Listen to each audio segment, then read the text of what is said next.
Good afternoon again, and welcome to our 2017 James Otis Lecture Series.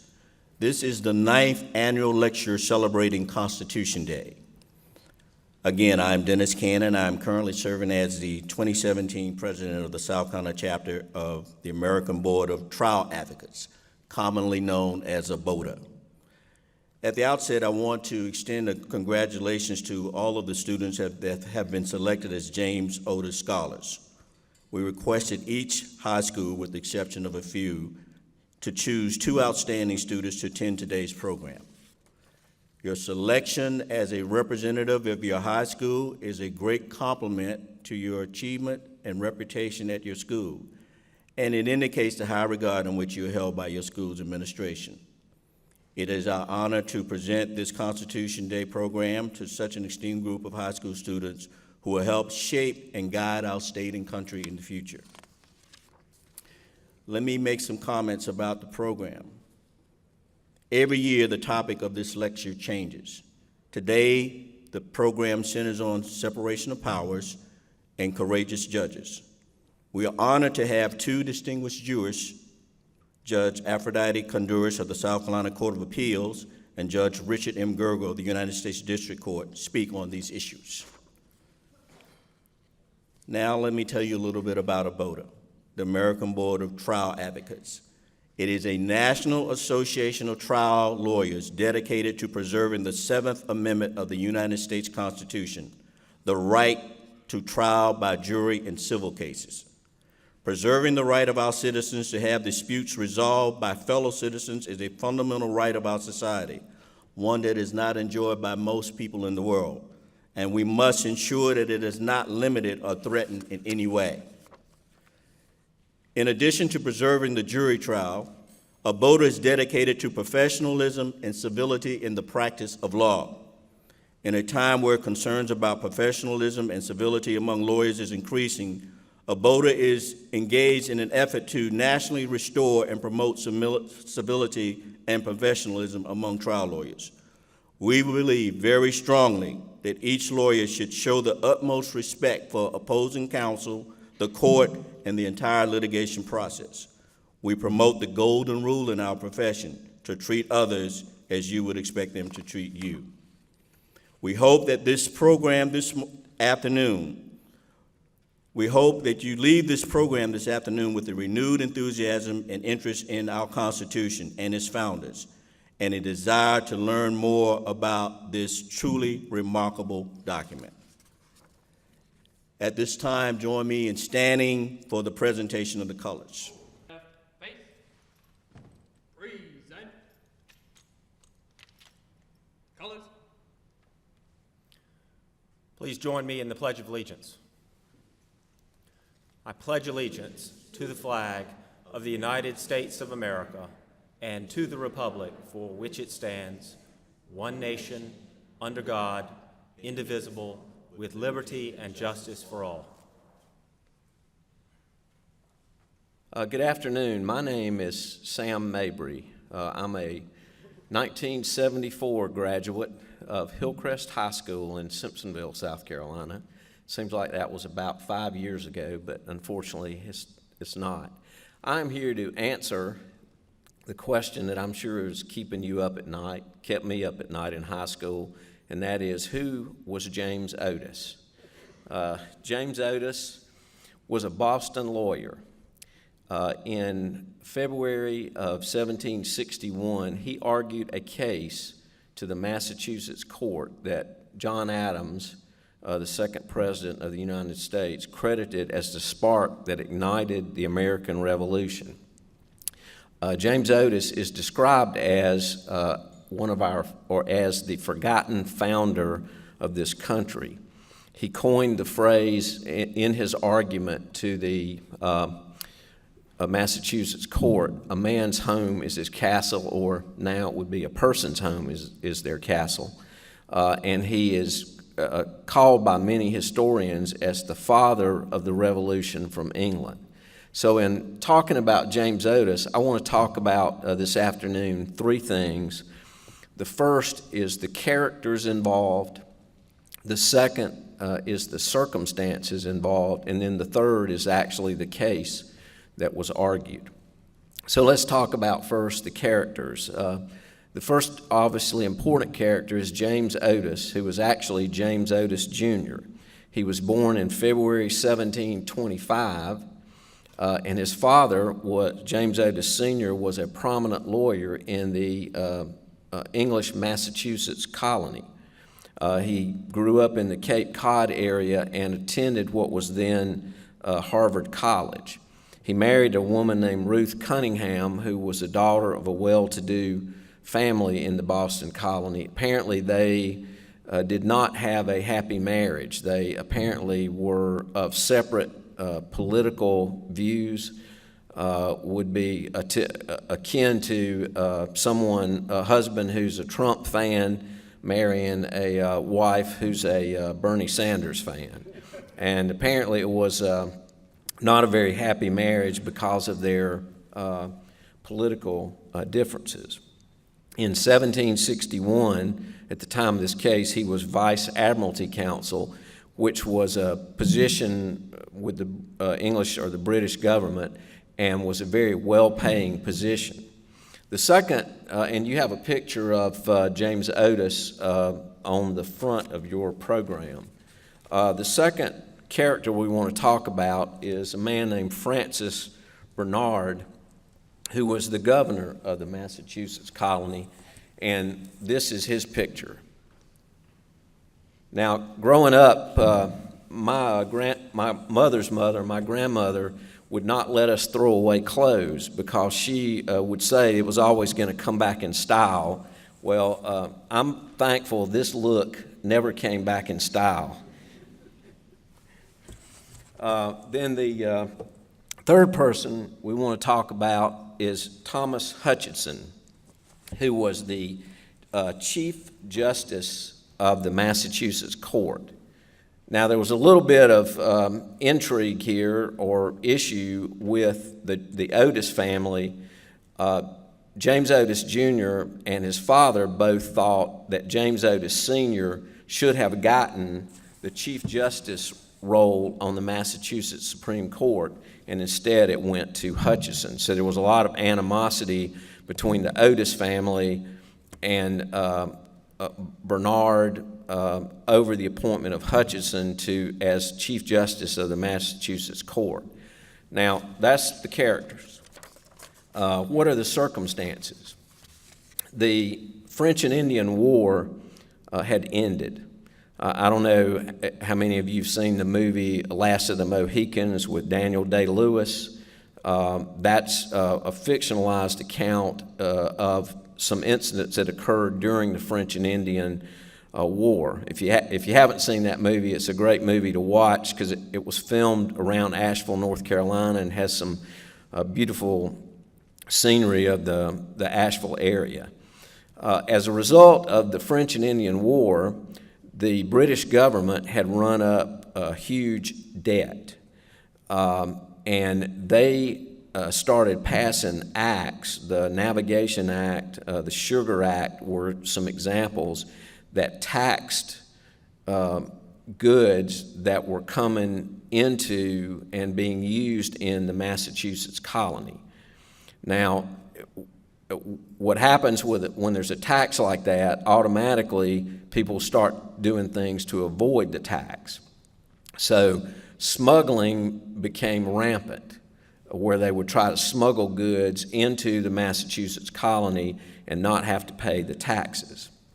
So in response to that, Governor Bernard created this thing called a writ of assistance.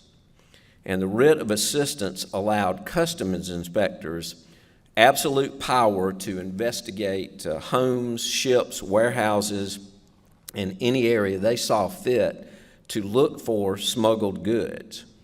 There didn't have to be a showing of probable cause. There didn't have to be an affidavit to a judge who then issued the writ of assistance. They could be used on a mere suspicion. And the sort of final insult was that if they found any smuggled goods, and there was a fine paid. Governor Bernard got a third of the fine. So I want you to use your imagination here. You're home this coming Saturday night at 11 o'clock by yourself. Your parents are out of town, rest of your family's out of town.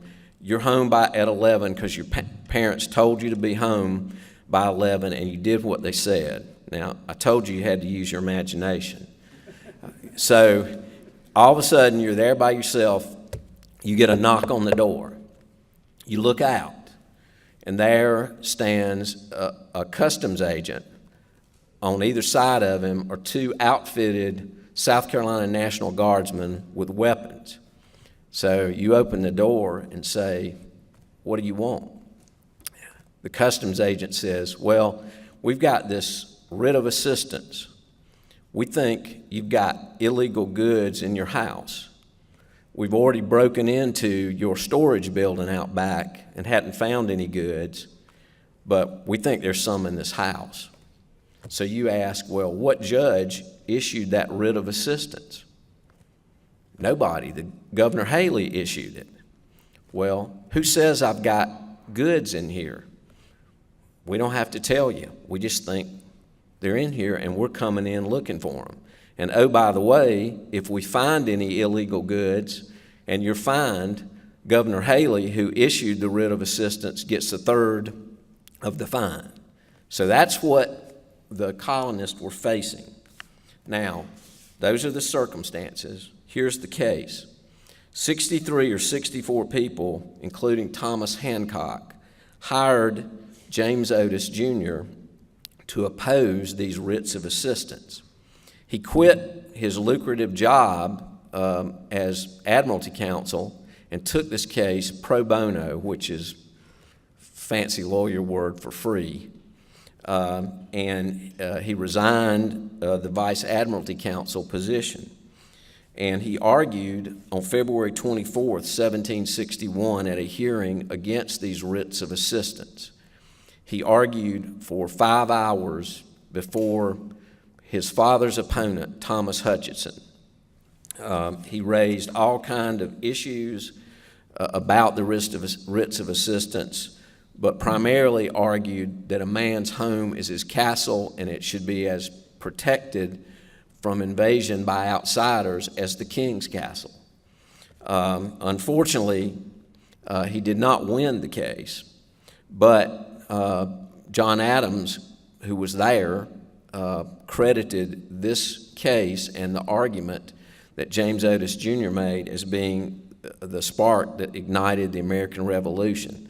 John Adams said, "The child of independence was born that day." Now, how is this relevant today? Well, the Fourth Amendment, a primary focus of the Fourth Amendment is to deal with and prevent these types of writs of assistance now. For the government to access your home, there has to be a search warrant, absent unusual circumstances, issued by an independent judge on a showing of probable cause with a sworn affidavit by witnesses that there's probable cause to believe illegal goods or illegal things are in your home. So the Fourth Amendment we have is a direct or was aimed at addressing this problem. Now, two additional interesting points about James Otis Jr. That I'll close with are he apparently had some personality issues. Some historians say that he probably was bipolar, or at least historical records indicate he may have been bipolar. And in later life, he had problems and actually got into a fight where he was injured and sustained probably a closed head injury. And he sort of almost became an invalid. But at the Battle of Bunker Hill, he was at his sister's house, kind of under lock and key. He heard about the Battle of Bunker Hill, and he somehow was able to sneak out of the house and go get a gun and actually go up and participate in the battle. Then the final point that's of interest of James Otis is he had told his sister that when he died, he hoped it was quick like a bolt of lightning. Well, be careful what you ask for, because he was standing in the doorway of a house during a thunderstorm and got hit by a bolt of lightning, and that was it for James Otis Jr. So that's who James Otis Jr. was. Why is he important to Constitution Day? The reason is that a ABOTA member in Massachusetts named Chris Duggan just decided a few years ago that he wanted to create a lecture series that would honor James Otis because he was the forgotten founder. So Mr. Duggan started that program in Massachusetts. We started the program the next year here in South Carolina, and I think as of today's date, there are 15 of these programs around the country. So an idea, if you have it and follow through, can become more than you ever thought it would be. Thank you.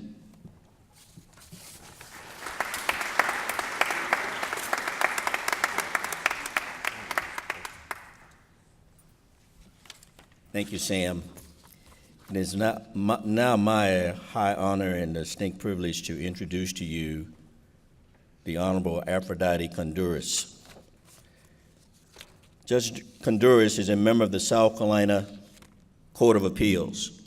She currently serves as Vice President of the Chief Justice's Commission on the Profession, on the South Carolina Senate Judiciary Sentencing Reform Commission, as co-chair of the South Carolina Supreme Court Common Pleas Docketing Committee, as subcommittee chairman of the Supreme Court Family Court Docketing Committee, and on the Supreme Court E-Filing Committee. She is also the 2013 recipient of the American Board of Trial Advocates Jurors of the Year Award. She was elected to the Family Court in February 2002 to fulfill the unexpired term of the Honorable Amy C. Sutherland, retired. On February 6, 2008, Judge Konduros was elected to the South Carolina Court of Appeals to finish the unexpired term of the Honorable Don W. Beatty after he was elected to the South Carolina Supreme Court. She was re-elected to the South Carolina Court of Appeals in 2015. She and her husband, Sam Konduros, live in Greenville and Seabrook Island, South Carolina. Join me in welcoming Judge Konduros.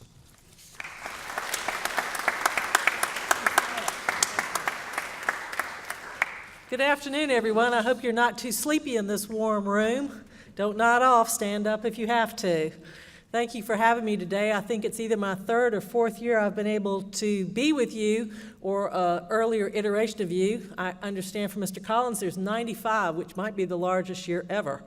We have a very spirited question and answer series in the past, and I'm going to shame you and tell you that most of the time the line is out the door of you young people that want to ask questions, so don't fall behind this crowd. For once, I say peer pressure is good. I was asked today to speak on the topic that was presented, and I'm going to change my remarks just slightly because part of my remarks is going to be to encourage you to think about a career in the law and hopefully someday a role on the bench, which I think if you're at this age and attending a program like this, somewhere that little chick is pecking inside the egg thinking this might be something you want to do. I'd like you to raise your hand if your mother is a lawyer. We're going to have to fix that. Raise your hand if your father is a lawyer. All right, well, that's good, because I want to tell you that nobody in my family were lawyers. Actually, I would have been fourth-generation restaurant family. I would have been washing dishes and cutting meat the rest of my life. So I don't want the idea that you're not from a legal family to hold you back from pursuing this if it's something you're interested in. I currently serve on the Court of Appeals, which is a state court judgeship. My mother used to describe it as the JV Supreme Court. We are the court one below the South Carolina Supreme Court, and that's probably about as good an easy way to think about it. There are 9 of us on this court from all over the state. Our chief judge is from Dillon, then our senior judge is from Chester, then North Augusta, 2 from Columbia, 2 from Greenville, and 1 from Charleston. So it's a very well-represented group. We meet here just a stone's throw away from where you are, and we hold court every other week here in Columbia and decide cases that have already been tried at a trial court, and one of the two or many litigants are unhappy with the decision that was made, and they want to appeal. And so hence we are an appellate court, a court that hears appeals. Why would you want to be a lawyer and maybe a judge, I would ask you? I don't think there's anything more sacred in this country for a citizen of South Carolina and of the United States to know, which is how important the law is and has been over the millennia for us. Without the rule of law, there is a lawlessness that you can never remember. And you know the famous older judges by names. You know Solomon, you know Moses, you know David. My favorite is Deborah, who was a judge for the kingdom of Israel in 1200 BC, who sat under a palm tree and gave out her rulings. There are many things that people disagree on. Being of Greek heritage, you can tell by my name, my favorite quote of all time is Plato, who said that all the world's problems come from a failure to define terms. And if you think about it, just in a simple point, we get cases where I think it's my land and you think it is your land.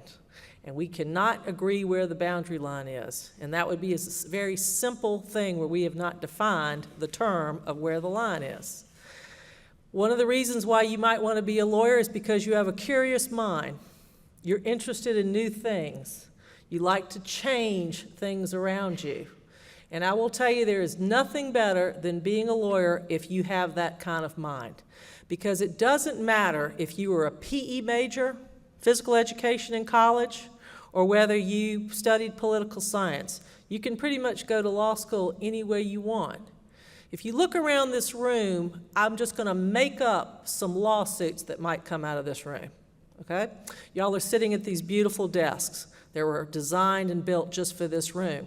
But I'm sure that the person who made the audio equipment that's in it is another company. So one was ordered from one company and one was ordered from another company. Well, what if when they both got here, the one didn't fit into the other? That they'd pre-drilled holes that they thought were to specifications to put that microphone, which by the way pulls up.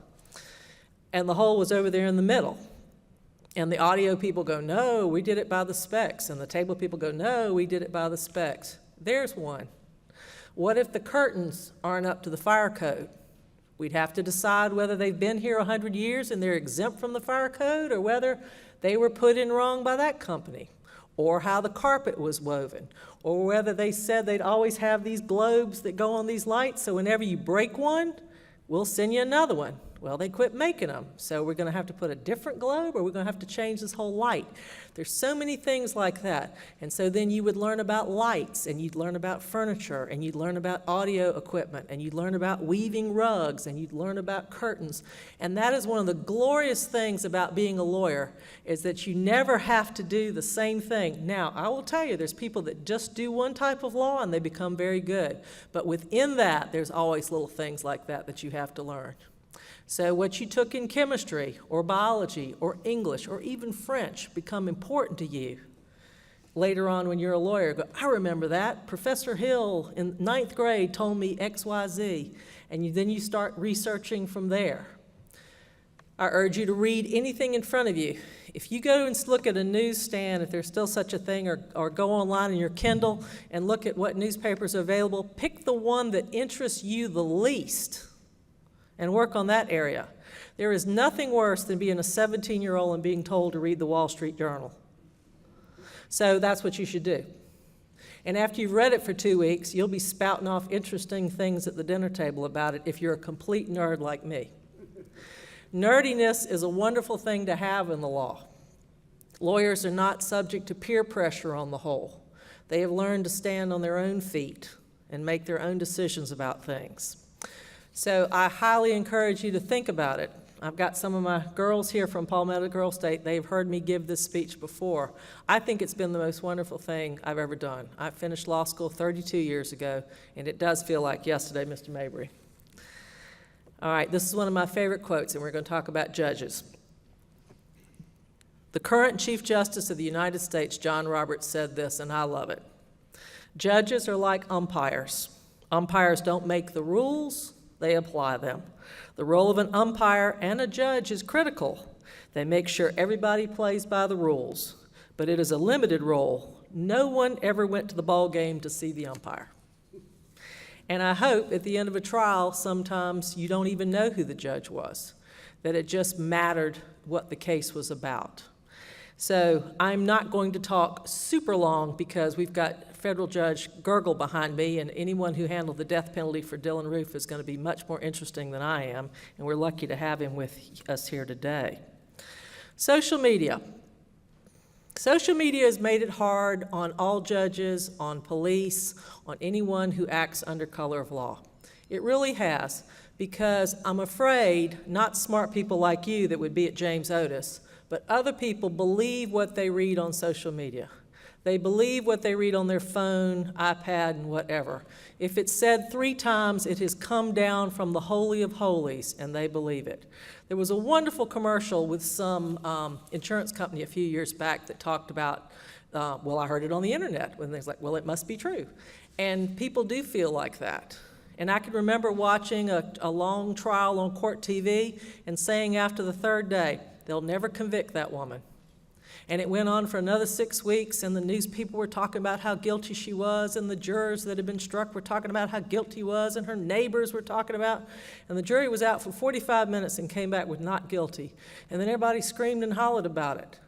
But someone's opinion standing outside the courthouse counts for exactly 0. But that was all that anyone heard in America for 6 weeks. And that jury, who was together ruling on just the evidence, knew that she was not proven guilty beyond a reasonable doubt. It was a proud moment. I stood in my living room and clapped at the TV. Because it is hard, and I know at your age, it is hard to stand alone. Peer pressure matters in your shoes, your hair, your glasses, the car you drive, who you go out with, and it does matter. And those things become very unimportant when you think about the law and think about how the law is applied. I've stood here today before you to tell you that most of my life I have done the right thing. I did well in school, I married the love of my life, I pay my taxes and such. But then you take someone who has lived outside of the law his whole life, made money doing illegal things, hurt people, intimidated people, bullied people.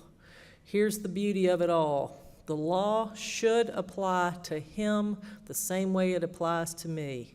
And if it doesn't, then the legal system has lost its way. I was just going to let that hang there for a second because I think it's so important. It is not what you look like, sound like, how you were raised, what you read, who you're from. The law in this country should apply equally to everyone who draws breath within its boundaries. And I think that is why it is important to think about being a lawyer, possibly a judge, and why you should understand how important the role is. We must apply the law the same to everyone and with a spirit of good conscience about doing so, which is a hard job. And I know Judge Gergel is going to talk to you about instances where judges did the right thing and suffered because of it. We've all seen it. And she's going to tell you some wonderful stories. Your mother's not here, but I will say what she would say to you, which is be a good person of strong character. Guard your reputation. Defend the defenseless. It should be your goal the rest of your time in high school to not allow anyone to be bullied within your presence or anyone to be bullied that you hear about. My mother would say, don't tell a lie, then you never have to forget what you said. And I think that's important as well. We talk about so many things to do with the law and why it's important, and that is what I love best about being a judge. I feel that I have comrades that serve with me on my court and the other state courts of South Carolina, and certainly on the federal bench, that try to apply it to the best of their ability. I was an English major. To the best of their ability to make sure that anyone within my arm's reach, or any case that comes before me, has the benefit of the law. And I hope that is something that you want to think about doing, I encourage you. Most of you will only, if you're not a lawyer, will only have one court case in your whole life. Hopefully it's one wreck, one boundary dispute, or something where no one gets hurt. But everyone will judge the law and the court system by the one case they have or the one case they're heard about. And so it is important. Y'all would know who this is. His name was Joe DiMaggio. He was a great baseball player for the New York Yankees. Substitute your name. My beloved Aaron Judge. Substitute his name if you want to. Joe DiMaggio, the Yankees were out of the playoffs. They were not going anywhere. There was 3 games left in the season. And it was a game that counted for nothing. And he played in the outfield, and he was running and diving and sliding and smashing into the fence. And a younger player asked him, Joe, why are you doing all that? You're going to get hurt, and it doesn't count. And Joe said, someone may be coming to the baseball park for the first time, and they need to see how the game is played. I can't do any better than that. I look forward to y'all's questions and answers section. Thank you.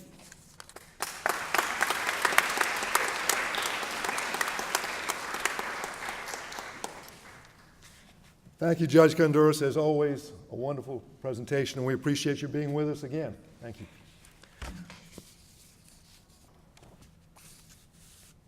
My name's Keith Babcock, and I'm the immediate past president of the South Carolina chapter of ABOTA.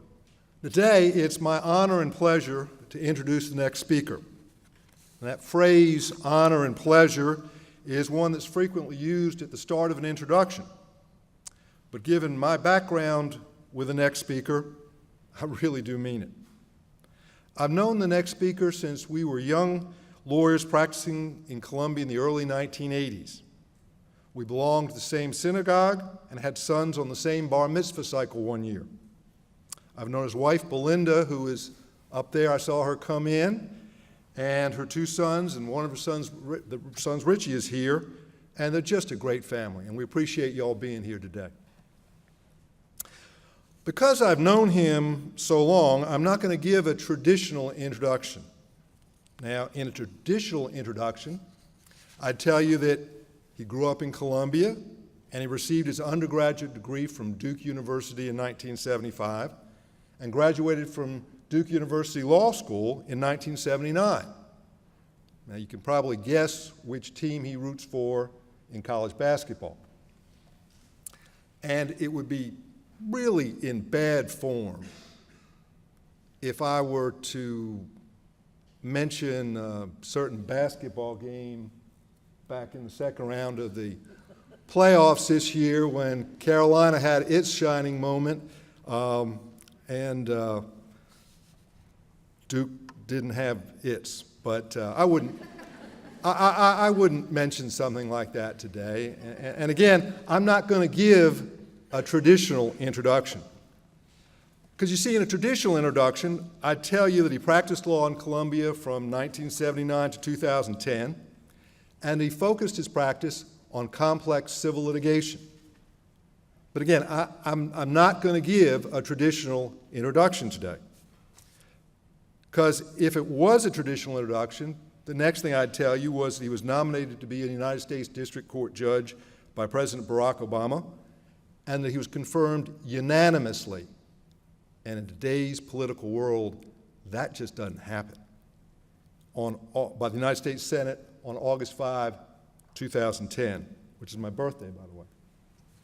But again, I'm not going to give a traditional introduction.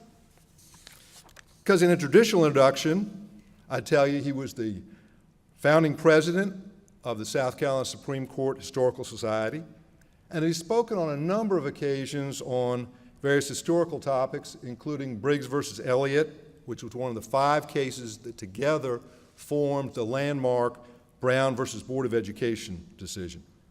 But again, I'm not going to give a traditional introduction today. Because again, if it was a traditional introduction, I'd tell you that he is one of the most knowledgeable people concerning the history of the Jewish community in the state of South Carolina, and he served as president of the South Carolina Jewish Historical Society. In fact, he spoke this morning on that subject at an event at the Columbia Jewish Community Center. But again, I'm not going to give a traditional introduction. No, what I want to talk about today is the way the speaker presided over one of the most high-profile jury trials in this state's history. You all know the background to the Dillon Roof trial, which involved a racially motivated mass murder at an historically African-American Charleston church by a white supremacist. Now, what you may not know is how rare it is for a defendant in a death penalty case to want to represent himself. The defendant went back and forth on this issue before ultimately allowing lawyers to represent him in the first phase of the trial. However, he then represented himself in the second phase, the penalty phase. Now, this is an extraordinarily rare situation, and it added a significant series of complicated legal issues that needed to be addressed in an already complicated and emotional death penalty criminal case. The case got national and international attention. And what the world got to see was a judge at his very finest. He was smart, prepared at every turn, fair, compassionate, and he provided the defendant with something he would not have gotten in many, many countries: a fair trial. The Roof trial showed the nation and the world a trial that was presided over in exemplary fashion. It was an event that made every lawyer and judge in the state of South Carolina extraordinarily proud of this judge. It's my honor and pleasure to present this year's South Carolina chapter of ABOTA Jurist of the Year, United States District Court Judge Richard Gergel.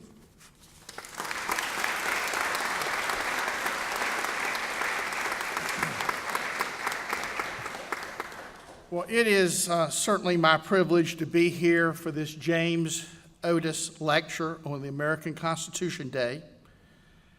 And you heard a little bit from my friend Mr. Babcock about my love of history, and I cannot give a talk without talking history. And I think as you get older, you will come to appreciate that there are certain pearls of wisdom in our under knowing the past. And as the old statement goes, any society that does not know its past is condemned to make its same mistakes in the future.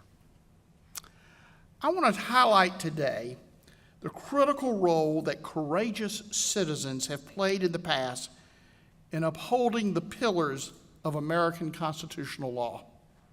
What are those pillars? Equal justice for all, freedom of religion, freedom of association, the right to vote, the right to trial by jury, and the rule of law, that meaning that we are a society of laws, and it should not matter, as Judge Konduros made the point, who the defendant is or who the plaintiff is. In any case, we are a society of laws. As you sit in this beautiful historic room with carved wood and polished brass, it is easy to focus upon these luxurious surroundings rather than the purpose of this room and the other rooms in the South Carolina State House. This is the people's house, where elected representatives come together to serve the public and adopt laws that provide for the safety and well-being of the people of South Carolina and protect the rights of all citizens. Each representative elected to serve in this body takes an oath to uphold the American Constitution as the supreme law of the land. A nation defines itself in its highest aspirations by its Constitution. The American Constitution, whose birthday we celebrate today, is perhaps the greatest success story of a people establishing through their Constitution the noble and enduring principles of freedom and justice they wish to live by. Many of these constitutional principles establish representative government elected by the people, while other constitutional provisions protect the right to speak, to practice religion of one's conscience without interference of government. Our Constitution recognizes these freedoms of speech, association, and religious freedom apply to all and cannot be denied because they are disliked by the majority. The American Constitution establishes these noble principles of liberty as the rule of law in our country. To protect these sacred constitutional liberties, our American Constitution established an independent judiciary as one of the three co-equal branches of government, along with the executive branch, which of course is the president, and the legislative branch, which is the United States Congress. We provide our federal judges lifetime tenure so they will not fear retaliation from the majority when they uphold the rights of all citizens. It is notable that when tyrants seek to take over a democratic government, one of the first things inevitably done is to attack the independence of the judiciary. But for a Constitution to be more than just a piece of paper with high-sounding principles, there must be citizens who have civic courage to speak out when they see wrong or injustice, and judges who have the courage to uphold those rights of an unpopular minority or viewpoint when they know their neighbors and fellow citizens will not approve of their judicial decision. Thus, to have a living, breathing, and effective Constitution, we must have citizens and judges with civic courage to uphold the highest principles of our constitutional liberties and the rule of law. I want to talk with you in the short time we will be together today as future leaders of our state and nation about your responsibility as a citizen to show civic courage. What do I mean by civic courage? When you see something that is wrong or unjust, you do not simply turn your head away and ignore the suffering or injustice inflicted on another person. You step forward and speak out, even if that is not at the moment the popular or easy thing to do. Judge Konduros spoke of this whole issue of bullying and not allowing people to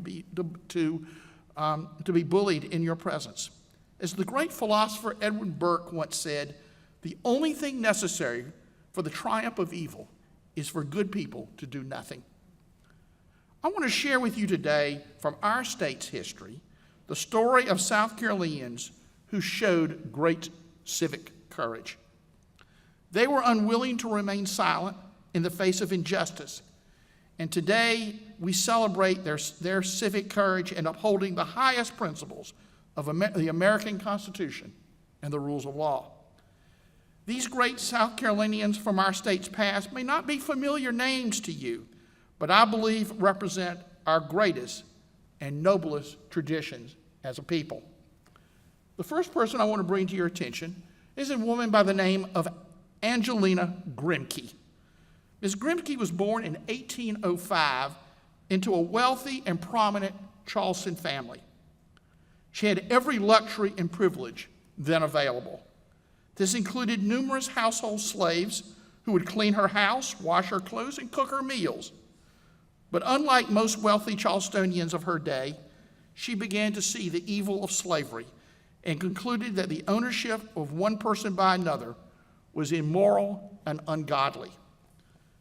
Ms. Grimke's awakening of conscience on the issue of slavery occurred when she mistakenly walked into a building known as the Charleston Workhouse when she was trying to visit the home of one of her students in the school where she was teaching. She observed when she walked into this room barebacked enslaved men and women being whipped as a form of discipline. The cruelty and barbarity of that scene revulsed her entire life, and she was never able again even to walk down the street where that building was located. Soon after this experience, Angelina Grimke left her luxurious life in Charleston and moved north, where she, along later joined by her sister Sarah Grimke, became among the nation's most prominent abolitionists, passionately advocating the end of slavery. Angelina Grimke traveled the nation speaking out against slavery, and she was a particularly powerful person because she was an eyewitness to the cruelty. After slavery was abolished by the Emancipation Proclamation and the 13th Amendment, Ms. Grimke continued her fight for fairness and justice by advocating for women's suffrage, again identifying an injustice she saw firsthand as an educated woman unable to vote. Angelina Grimke showed civic courage and stood up for the highest principles of the American Constitution. I would hope one day that this state will honor Angelina and Sarah Grimke with perhaps a portrait or a statue on these grounds, just like we have for many other individuals who we see sitting here today. Another great citizen of our past was a lawyer and judge by the name of John Belton ONeal. He was a great member of the early House of Representatives, this house, in this building. He served as the speaker, standing at this podium. And he was later, because everyone recognized how wise and educated and what good judgment he had, he was elected to the South Carolina Court of Appeals, a predecessor to the court that Judge Konduros now sits. In 1834, South Carolina politics was in turmoil over the issue of state versus federal rights, with the state attempting to nullify a federal tariff on imports which adversely affected South Carolina cotton growers.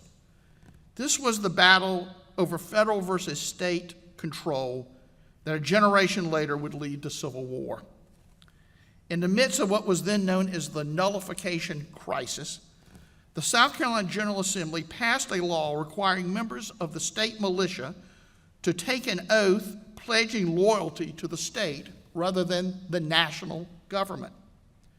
An officer in the state militia, a man by the name of McCready, refused to take the oath because it violated the American Constitution, which made federal law the supreme law of the land, and his nation his first loyalty.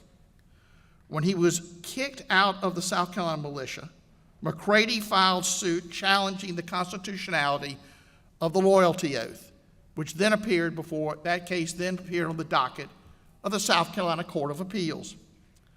Judge ONeal had no doubt that the state oath was unlawful and a violation of the American Constitution. But he was equally aware that a decision striking the oath by his court would be extremely unpopular. Recognizing that his decision would put himself and his court in jeopardy, he nonetheless issued the order declaring the state loyalty oath unconstitutional. In explaining his decision, he stated that the duty to strike an unlawful law is not something a judge should seek to do, but it is not a duty to be shunned. The public was outraged by Judge ONeal's decision, and the General Assembly the next year abolished the Court of Appeals and put Justice ONeal and his colleagues out of work. Although he lost his job, he never doubted the correctness of his decision, and in calmer times and later days, he was elected to the South Carolina Supreme Court and later became its Chief Justice. Today, no one remembers the names of those legislators who voted to abolish the South Carolina Court of Appeals in 1835. But the branch of the Inns of Court, a national organization that promotes excellence in the law, is known as the John Belton ONeal Inns of Court. Another great South Carolinian of our past by the name of Jonathan Jasper Wright. Mr. Wright was born in Pennsylvania and came as a young man to South Carolina after the Civil War. He was trained in Pennsylvania as an attorney and became the first African-American licensed to practice in South Carolina and later the first African-American licensed to practice in Pennsylvania.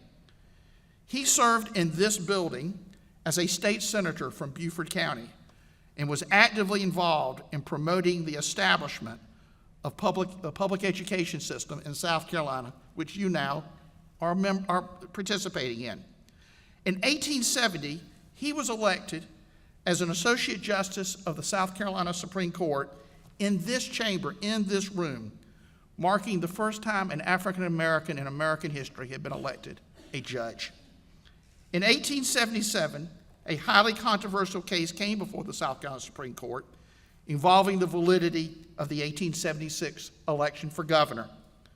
There was evidence of massive election fraud, and the right decision was to throw out the election results. But powerful armed militia groups were roaming the state and threatening any person who would overthrow the election results. Justice Wright's vote was the deciding vote on the court, and he knew that if he ruled the election results were fraudulent, he faced removal as a state judge and possibly death. Justice Jonathan Jasper Wright decided to do the right thing. He declared the fraudulent election unlawful, explaining that his oath of office as a judge required him to uphold the rule of law, regardless of the personal consequences. Soon thereafter, Justice Wright, as he anticipated, was forced off the court, but he was always of the belief that he had been faithful to his judicial oath in upholding the state and federal constitution.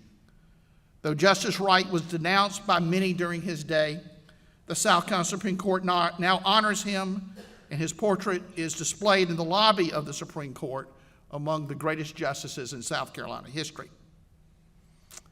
Another great South Carolinian of our past, J. Otis Waring. He was a federal judge in Charleston, in my courthouse in Charleston, and he served the position from 1942 to 1952, after enjoying a long career as a successful trial attorney. As a judge, he began presiding over civil rights cases that demonstrated to him patterns of racial injustice and unfairness. As Judge Waring came to understand the injustices suffered by African Americans in his state, he began ruling in favor of minority plaintiffs in civil rights cases. He equalized the pay of African American and white teachers, allowed African Americans to vote in priority primaries, and found that racial segregation in public education was unconstitutional 3 years before Brown versus Board of Education. During this time, in the late 1940s and early 1950s, Judge Waring was the only federal judge in the Deep South making such rulings. Judge Waring was shunned by his lifelong friends, lived under constant death threats, requiring 24-hour security, had a cross burned in his yard, and a brick thrown through his living room window. But he was never coward, and he was never intimidated. He showed civic courage despite the anger and hostility he faced every day. After retiring from his judgeship at age 70 in 1952, Judge Waring moved to New York, essentially living in exile from his native state and city that he loved until his death in 1968. Judge Waring's story of civic courage and commitment to the American Constitution was largely forgotten in South Carolina for many years.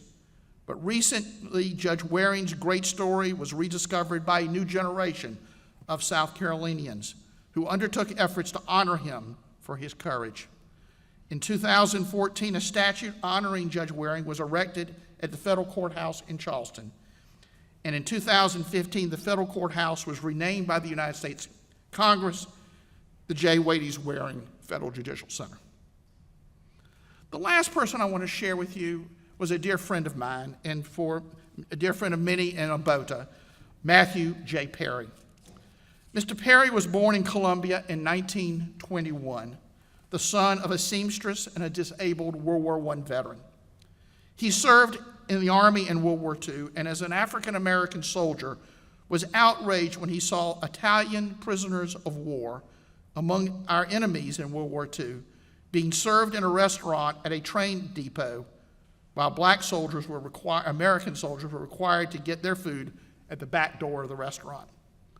He returned to South Carolina after the war, resolved to become a lawyer for the purpose of fighting to protect the most sacred rights of all Americans contained in the American Constitution: the right to equal justice under law and the right to vote. After graduating from South Carolina State College and its law school, Mr. Perry brought dozens of lawsuits against state and local governments, opening the state's colleges, public schools, parks, and hospitals to all citizens, and allowing all South Carolinians to vote, regardless of race, gender, or national origin. Mr. Perry's clients had little money to pay him for his extraordinary legal services, and he and his wife lived modestly, mostly on his wife's teaching salary. He never complained about his financial sacrifices, understanding that he was engaged in vital work vindicating the constitutional rights of all citizens. In 1979, in recognition of his great public service and commitment to the American Constitution, Mr. Perry was appointed the United States District Judge for the District of South Carolina by President Jimmy Carter, making him the first African-American federal judge in South Carolina history. He would serve with distinction in that position for over 30 years until his death in 2011. Judge Perry came to symbolize justice in South Carolina.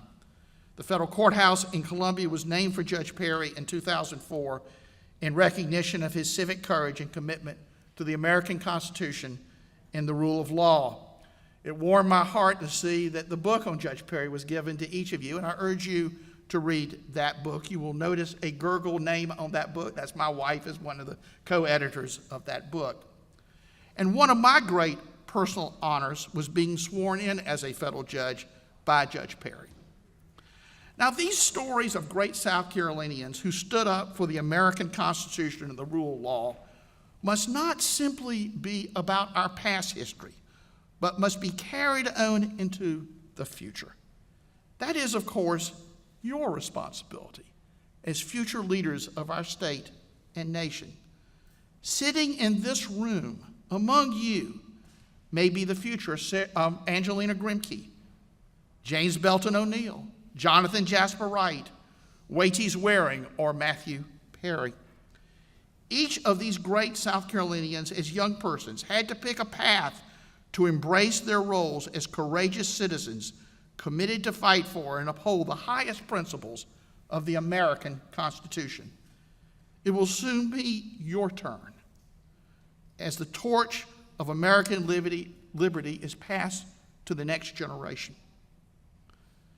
I urge you to step forward and be among those leaders of your generation who stand up for the pillars of the American Constitution: justice for all, freedom of religion, freedom of association, right to the trial by jury, and the right to vote. The future is in your hands to carry this great tradition of constitutional liberty and the rule of law forward. God bless you, and God bless the United States of America. Thank you. I'll leave you with this. Each generation has an obligation to pass down its core values to the next generation. A part of what we have done here, we think, is to impress upon you what a precious document we have in the United States Constitution and our Bill of Rights. So take it to heart. If you ignore it, some evil things are going to befall upon us. And remember, in order to uphold the Constitution and the Bill of Rights, it is something we must be vigilant on every day. You must be courageous and stand fast when anyone tries to attack our founding documents. So thank you again for coming, and let's give our speakers a nice round of applause, after which you may consider yourself adjourned. Thank you very much.